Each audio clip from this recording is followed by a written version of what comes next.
Hola, ¿cómo están? Espero se encuentren muy bien. Esta ocasión traemos un problema de circuitos de primer orden. Dice 7.11 en relación al circuito de la figura halle I0 para t mayor que 0. Bueno, cuando tenemos un circuito de primer orden significa que tenemos o bien un capacitor o un inductor y es la única fuente de almacenamiento de energía. En este caso, pues tenemos un inductor. La ecuación que gobierna el comportamiento del inductor, pues es esta. El voltaje en el inductor es la inductancia L por la derivada de la corriente respecto al tiempo a través del inductor. Entonces, de aquí podemos extraer varias cositas. Si la corriente ya no está cambiando, es decir, si es constante, pues la derivada de una constante sabemos que es cero, ¿no?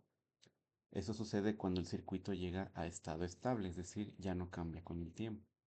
Entonces, si la corriente no está cambiando, la derivada es cero. Y la derivada al ser cero, pues nos dice que el voltaje en el inductor es cero. Aunque la corriente puede ser cualquier valor constante, ¿no?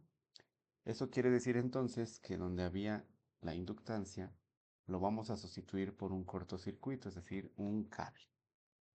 Ahora, otra vez observemos esta gráfica de la corriente contra el tiempo. Vemos que aquí hay un salto abrupto, o sea, la corriente estaba aquí y de repente saltó acá. Eso no puede ser posible en el inductor. ¿Por qué? Porque si esto sucediera significaría que la derivada, que es la pendiente aquí en este punto, sería infinita. Y eso pues no es físicamente posible. Requeriría un voltaje infinito. Por lo tanto, la corriente en el inductor no puede cambiar abruptamente. Es decir, la corriente antes de que se cierre el interruptor es igual al instante en el que se cierra y es igual al instante posterior a que se cierre. Entonces, la corriente en el inductor siempre es suave. Muy bien, con esta información, pues lo primero que siempre se debe hacer es analizar el circuito para tiempos menores que cero, es decir, cuando llegó a estado estable. Dice que aquí, para tiempos menores que cero, esto estaba cerrado y se abre justamente en t igual a cero, ¿no? Entonces, si estaba cerrado, ya llegó a estado estable. Y dijimos que en estado estable el inductor es un vil cable. Entonces el circuito equivalente para t menor que 0, aquí está, sería este. ¿Ok? Entonces me piden I0. En este caso, la quiero antes de t igual a 0 para saber cuánto vale justamente después de que se abre el interruptor, porque dijimos que no puede cambiar abruptamente. Vemos que es un circuito puramente resistivo, es muy sencillo. Entonces quiero esta corriente. Voy a marcar este punto con, bueno, este nodo con A y simplemente hago el equivalente de estas dos resistencias. Como están en paralelo, se multiplican y se dividen entre la suma, ¿no? Me da esto. Al hacer eso, no pierdo de vista el punto A, me queda esta resistencia equivalente. Entonces yo quiero el voltaje aquí.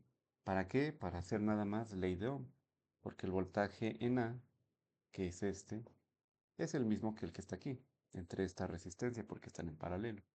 Entonces solamente divido entre 8 y ya obtendría la corriente I0.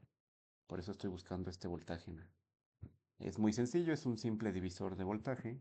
Entonces es la resistencia entre la suma de la resistencia total por la fuente y me da que ese voltaje vale 9.6 volts. Muy bien, lo vuelvo a redibujar como estaba originalmente y quedamos que este mismo era este. Entonces, si yo quiero I0, solamente divido el voltaje en A sobre la resistencia y me da que vale 1.2 amperes. Muy bien, en t igual a 0 se abre el interruptor. Entonces la corriente no puede cambiar abruptamente. La corriente en el momento justo antes de abrir el interruptor es igual a la corriente justo después de que se abrió. Y vale lo mismo, ¿no? Muy bien, para circuitos de primer orden, al ser una ecuación diferencial de primer orden, pues es muy fácil de resolver. Es una ecuacióncita muy sencilla. El método más rápido para resolver un circuito de primer orden es con esta ecuación. Igual para el capacitor, nada más que en lugar de I, pues este es el voltaje, ¿no? Entonces, La respuesta total es la respuesta en estado estable más la respuesta en cero menos la respuesta en estado estable por la exponencial. Tau para el circuito, bueno, para el inductor, recordemos que es L entre R, ¿no? Es la constante de tiempo para un circuito RL. Y recordemos que R es la resistencia de Thevenin vista desde el inductor. Entonces, cuando ya se abrió el circuito, solamente me queda este pequeño circuitito, ¿no? Muy chiquito. Si observamos, ya no hay fuente. Por lo tanto, la corriente en estado estable, es decir, el inductor almacena eh, energía, ¿no? Entonces, toda la corriente que estaba almacenando se va a disipar en las resistencias. Al no haber fuente, quiere decir que entonces la corriente en el infinito vale cero, ya no hay corriente. Ahora, necesito tau. Dijimos que es la resistencia de Thevenin vista desde el inductor. Entonces, si yo quito el inductor, estas dos están en serie, ¿no? Por lo tanto, la resistencia de Thevenin vale 12. Y tau es la inductancia que vale 4 sobre la R de Thevenin y es un tercio de segundo. Muy bien, ya tenemos todo para escribir la respuesta completa. Quedamos que I0 sería I en el infinito que quedó 0, que valió 0, I en 0 que nos dio 1.2, menos I en el infinito, E a la menos T sobre tau que nos dio un tercio. Simplificando nos da 1.2 E a la menos 3T amperes. Y esta sería la respuesta. Si la quisieran graficar, se vería algo así. ¿Ok? Se desvanece en el infinito. Muy bien, espero les haya servido. Dejen en los comentarios de qué más o de qué otro tema les interesaría que suba algún video. Y estamos subiendo más. Cuídense. Bye.